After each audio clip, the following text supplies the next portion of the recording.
Driver সহ 5 জন লোক ছিল, 4 জন মারা গেছে। আমার স্বামী একাই হসপিটালে ভর্তি আছে এখন।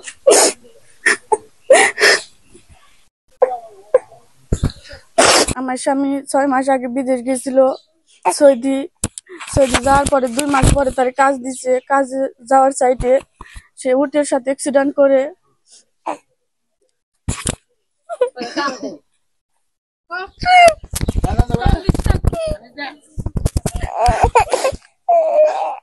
হসপিটালে ভর্তি আছে। ড্রাইভার সহ 5 জন লোক ছিল,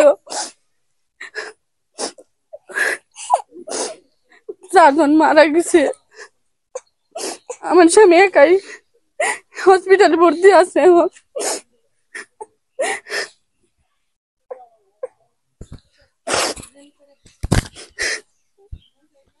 5 লাখ টাকা ঋণ করে আমরা তার বিদেশ দিয়েছিলাম সুখের আশায়।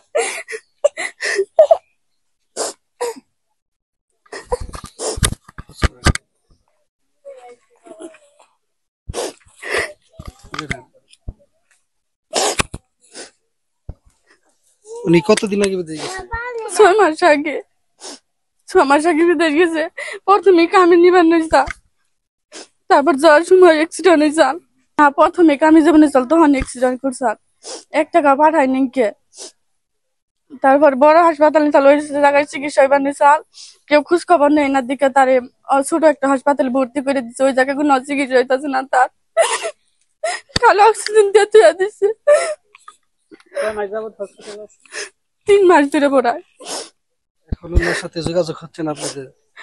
ওই কিন্তু চিনি না, আমারে কাউকে চিনি না।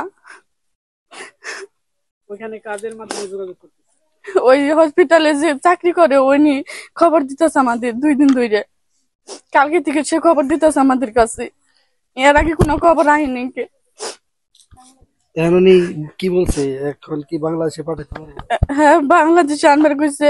হসপিটাল যে হসপিটালে এখন আছে তার পরে 15-20 লাখ টাকা হয়ে গেছে গা, ওষুধ মষুধের খরচ হয়ে গেছে গা। ওইগুলো কইছে মাফ করবো, কিন্তু পাঠাইতে যে টাকা লাগবো বিমানের ভাড়া মারা ওইগুলা জোগাড় করতে বলছে আমাদের।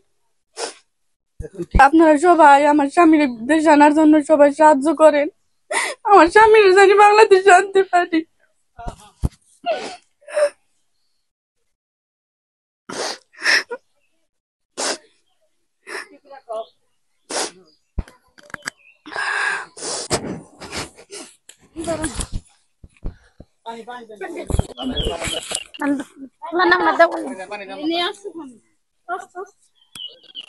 আলমগীর জানি সহায়তা করে, আপনি 10 জনের কাছে ভিক্ষা চাই, ভিক্ষা করে দেশে পাঠিয়ে দেন।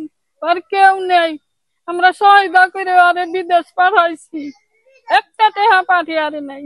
2 মাস হাসপাতালে ভর্তি কাছাল, তারপরে কোনে ট্রান্সফার করে দিছে আমরা জানি না। আপনারা সবাই মিলে আপনারা বেকে আপনাকে 2টা পায়ে ধরে আপনারা সবাই বের করে দেন, আরে ফিরছি আমাকে আটতে দেন, দেশে পাঠিয়ে দেন। আপনাকে 2টা পায়ে ধরে কই, আপনার কাছে ভিক্ষা চাই। পরিবারে কয়জন লোক আছে? তার পরিবারে 4 জন। 4 জন। আপনারা একটু বাংলাদেশে যদি আনা হারি, আপনারা একটু সাহায্য কামনা করবে, আপনার কাছে দোয়া চাই।